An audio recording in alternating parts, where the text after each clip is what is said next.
నమస్కారం. జూబ్లీస్ ఉప ఎన్నికల్లో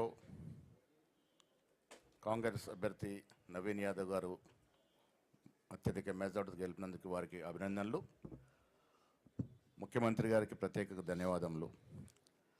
ముఖ్యమంత్రి గారు సరైన దిక్సూచితో ఒక మార్గాన్ని ఇచ్చి ఈ ఎన్నికల్లో కాంగ్రెస్ పార్టీ ఇస్తున్నటువంటి అభివృద్ధి సంక్షేమం ప్రజలకు తీరుతున్నటువంటి తీరుతెన్నుల్ని వివరించడంలో అక్కడ ఇన్ఛార్జ్ ఉన్నటువంటి మంత్రులందరూ, ఎమ్మెల్యేలు, ఎమ్మెల్సీలు, ఎంపీలంతా కూడా ఇంటింటికి వెళ్ళి మా సంక్షేమాన్ని చెప్పుకోగలిగినారు.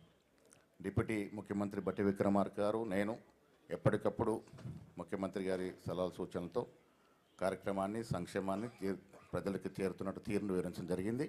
ఇవాళ ప్రజలు తెలంగాణ రాష్ట్రంలో 2 సంవత్సరాలుగా ప్రజాప్రభుత్వం నడుస్తున్నటువంటి కాంగ్రెస్ పార్టీ నాయకత్వం వహిస్తున్నటువంటి రేవంత్ రెడ్డి గారి పట్ల సానుకూలంగా ఉన్నారు, పాజిటివ్గా ఉన్నారు.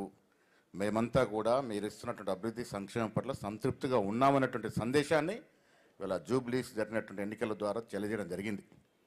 మీ ద్వారా తెలంగాణ ప్రజలకి, ముఖ్యంగా జూబ్లీస్ ప్రజలకు ధన్యవాదాలు తెలియజేస్తూ, ఈ పాజిటివ్ వేవ్ భవిష్యత్తులో ఉంటుంది.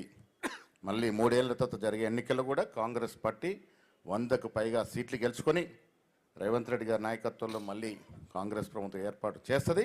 ఈ పాజిటివ్ పవనాలు రేపు వచ్చే జిహెచ్ఎంసీ మరియు లోకల్ బాడీ ఎన్నికల్లో కూడా కాంగ్రెస్ పార్టీ ప్రజలు ఆదరిస్తారని ఆశాభావం వ్యక్తం చేస్తా ఉన్నాను. ధన్యవాదములు.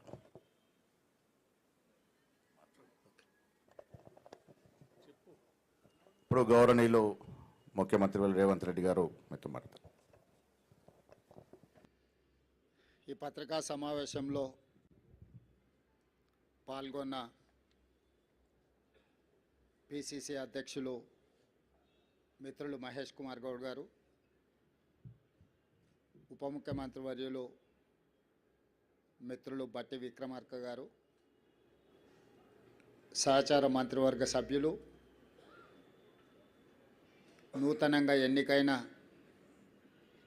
జూబ్లీహిల్స్ శాసనసభ్యులు యువమిత్రుడు నవీన్ యాదవ్ గారు, ఎన్నికల ప్రచారంలో పార్టీ బాధ్యతలు, ఈ గెలుపుకు ప్రధాన భూమిక పోషించిన పార్లమెంట్ సభ్యులు, శాసనమండలి సభ్యులు, శాసనసభ్యులు,